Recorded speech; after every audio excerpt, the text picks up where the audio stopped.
What's up, beasts? Welcome back to the channel. It's been a while since we've recorded a face talking video, but we're back into it today. We're going to talk about my predictions for the top 3 positions at the games, both men and women, as well as we're going to touch base as well as who I think won't make the cut when it comes to this new system that we've got in place. Let's get into it.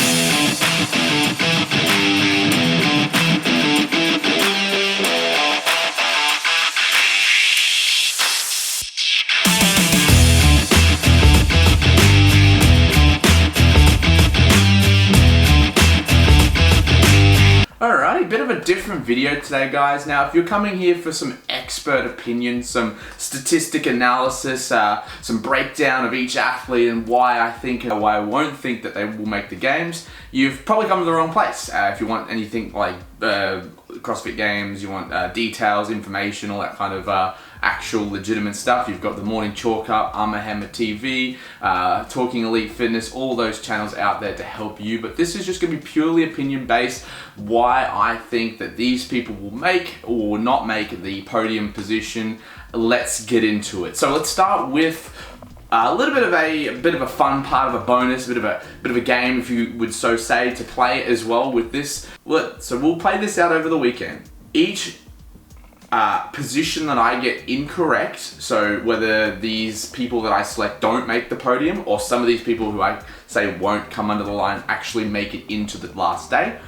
Let's say that I have a 50 burpee penalty for each incorrect answer. That'll make things interesting. We'll clear that up obviously after this after the CrossFit Games is all done and how we're going to do that later on. So let's start with the podium positions. So we'll start with the men first, and then we'll go to the women after, and then we'll go back and forth till we get to number 1. So my number 3 position. Now, I've watched quite a few sanctioned events. I've followed the Open. I've followed quite a bit of the, behind the scenes, CrossFit, all that kind of stuff. And the male that I've picked for number 3 is BKG. Your goodness, and I'll probably butcher it as far as that goes, but BKG at this point has been dominant in both the Open and the sanctioned events that he's competed in.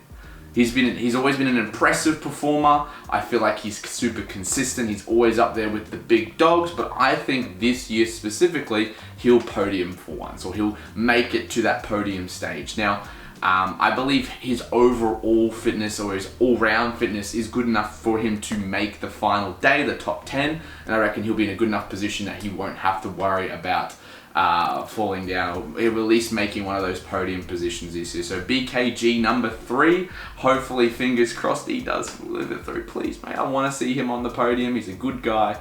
I watched him play Mario Kart the other week, so it was great fun.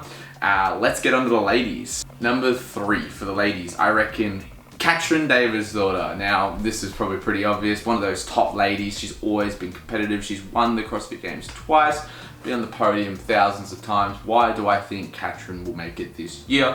Go. So I think based on how I've watched her performances through Comp Train, or the Comp Train camps and all that kind of stuff, and her comparing against the other ladies that she trains with, I just think that Katrin has it this year, at least for a top 3 position. She might do better, she might do a little bit worse, I don't know, but she's super consistent, she's across the board, she'll make it to that last day, and I believe that when she's on the competition floor, that's when she excels the most. So top 3 position goes to Katrin.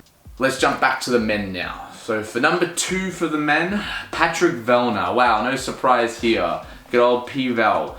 Why do I think Patrick Vellner? With his performance this year, mainly at Wodapalooza, very impressive performance, and then watching some of his Deca Camp stuff with the Buttery Bros, he just seems to be way ahead of the other dudes. He's still that consistent guy, and I think him missing day 1 this year and jumping straight into that next day, that he won't have that muddled up mistake. I could be wrong. He could be one of those athletes that, just gets knocked out in the first event because he comes like 35th because his bike tire falls off, or I don't know, his shoe decombusts while he's running, so he has to limp all the way to the finish. Who the fuck knows? But I feel like Patrick Vellner, super consistent dude. I think that he will just crush it. He'll make it to 2nd place without a doubt. Now, my 2nd place pick for the ladies is it's a little bit more detailed than some of the other ones I've said so far. I've been pretty bland, pretty boring. I've I've been pretty brief with the way I've explained some of the ladies, but Sarah Sigmundsdottir, without a doubt, this year has been putting on a phenomenal performance. She's been killing it at different events. She's pretty much come the top 3 at most of the sanctioned events she's done. So she's got a lot of experience this year when it comes to competing, where a lot of the other top athletes just made it through the open. They were like, well, I'm going to just train for the games now. So I feel like the athletes who have to struggle a little bit more this year will benefit highly from that. The ones who have already competed and tested themselves against other athletes just have a better chance than some of these open qualifiers who just, did a couple of workouts at their own gym and got in, which I'll explain a few other bit later on. But I think Sarah Sigmundsdottir, huge opportunity this year. She came first in the open. She's crushed some other events. I reckon she'll do it. Number 1 position. Now, I'm just going to say both of these athletes at the same time because we all are fucking thinking of it. You're like, if you skipped ahead in the video just to get to this part, good on ya. Because this is literally the same as last year. Tia-Clair Toomey, Matt Fraser. No doubt about it.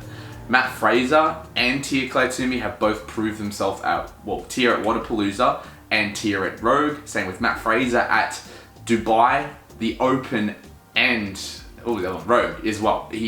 So let's talk about Matt Fraser first. So Matt Fraser already won 3 years in a row. He's going to get his 4th. And I feel like he's in a much better position than Rich Froning was in when Rich Froning was coming into his 4th year. He was being pushed to the final day.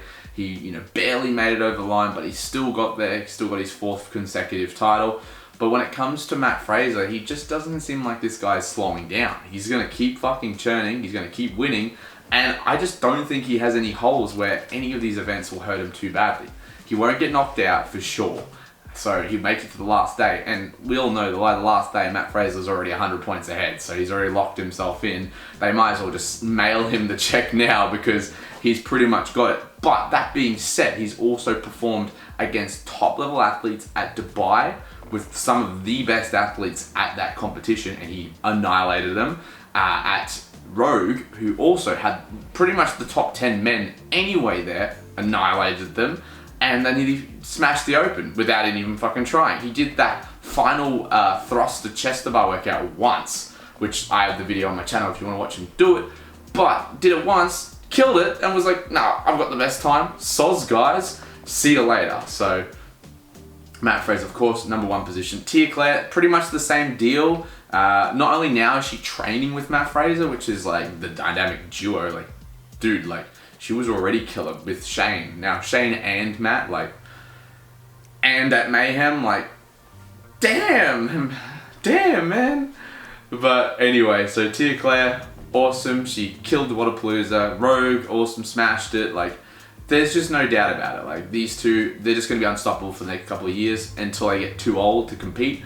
And then still, they'll be unstoppable in Masters. They're just never gonna stop winning. This is just like pure winners. So yeah, top 3. Just a quick rephrase, we've got BKG, we've got Patrick Vellner, then Matt Fraser is number 1. Ladies, top 3, Katrin Davidslaw number 3, Sarah Sigmundsdottir number 2, finally Tia-Clair for number 1. That's my gig. So for each answer I get incorrect, if they make the top 3, awesome, I'm still going to count it because fuck doing burpees. But each one that doesn't make the podium position, I'll do 50 burpees for. Fair enough? Maybe if you want to play at home too, you do 50 burpees. Comment down below who you think is going to come first, second, third for the games. Awesome. Part 2 of the video, guys. Part 2 of the video, we're talking about people who won't make the cut. Now, the only reason I made this part is I feel like this year there's going to be some top athletes who won't make it, who just won't be good enough at one particular event, which will suck. They could be just awesome athletes, but just one event will come up, it'll fuck them over, and they'll be like, see ya, I just showed up, competed once, got all this free gear, now I'm out. So I reckon there's going to be a few upsets, and here are the upsets. For the men, straight off the bat, Ben Smith. He's had a rough year this year with having surgery, as well as did terribly in the Open, did terribly at Rogue. He just doesn't seem like he's in the correct, not only mind space, but form that he has been in previous years. I know he's the king of consistency, but I just feel like he's a little bit behind this year. He probably should have taken the year off and come back next year and, you know, done a little bit better, had his knee all fixed up and not been like worrying about competing or anything like that. But he has jumped in. He got the invitational invite, if you didn't know already, the wild card. So we will be seeing him at the games, but like I said, I think he'll just be knocked out before he gets to the final day. So Ben Smith, sorry mate, but I just don't think you've got what it takes this year. Next one is also on very similar terms, except without the injury side of things. Noah Olsen. Now Noah, awesome, he came like 4th or 5th last year, and then the year before the same thing. So he's been always up in the top 5, super consistent dude. But this year, like Open didn't make it. I think Wodapalooza is what he qualified through due to someone dropping out. I don't even know how the system works, but basically he made it through one of the drop down ladders of the sanctioned events. And at all these sanctioned events that he did compete at, he just didn't make the top position. You know, he didn't win, which for someone of his level, it shouldn't be that hard. And I'm saying that like I'm a fucking games athlete, which I'm not, but I just feel like he just doesn't have what it takes this year either. He just doesn't have the fitness level that he's had in previous years, and I just feel like one of those events, it's gonna be like, see ya Noah, see ya Noah. And finally, which is a very unfortunate one, I'm gonna have to say, Jacob Hebner. This is not so much his capacity. I think he's an absolute monster. There's another video I've done about Jacob. Watch it if you still want to see a little bit more about him. But I just feel like his knee's going to play up. And he's been nursing his knee injury all year. He's been doing really well trying to recover it for the games. But even in the Open, he had knee problems. I just feel like that the knee's going to let him down. He's going to pull out due to injury. He's not going to actually not make it because of one of the events. His injury is just going to get too much. And I feel like he should have just rested it this year, but I know it's been like 2 years of him missing out, and I think because he finally made it this year, he's like, nah, screw it, I want to go. But I just feel like the knee's just going to give him a bit of shit. So they're my top 3 who won't make the cut. Remember, same deal as the burpees, 50 burpees for every single dude who makes the final day. So fingers crossed they don't, but I also want Jacob too, so that's the video today, guys. Hope you enjoyed it. Comment down below who you think won't make the cut, who you think will make the podium, and join in. If you get it wrong too, 50 burpees for each answer you get wrong. Hope you enjoyed the video, guys. More content coming out during the week. Subscribe to the channel, like the video. Peace, beasts.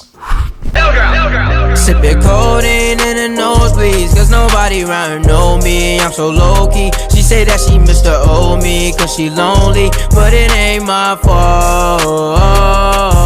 Sipping codeine in the nosebleeds, cause nobody around her know me. I'm so low-key. She say that she missed her old me, cause she lonely, but it ain't my fault.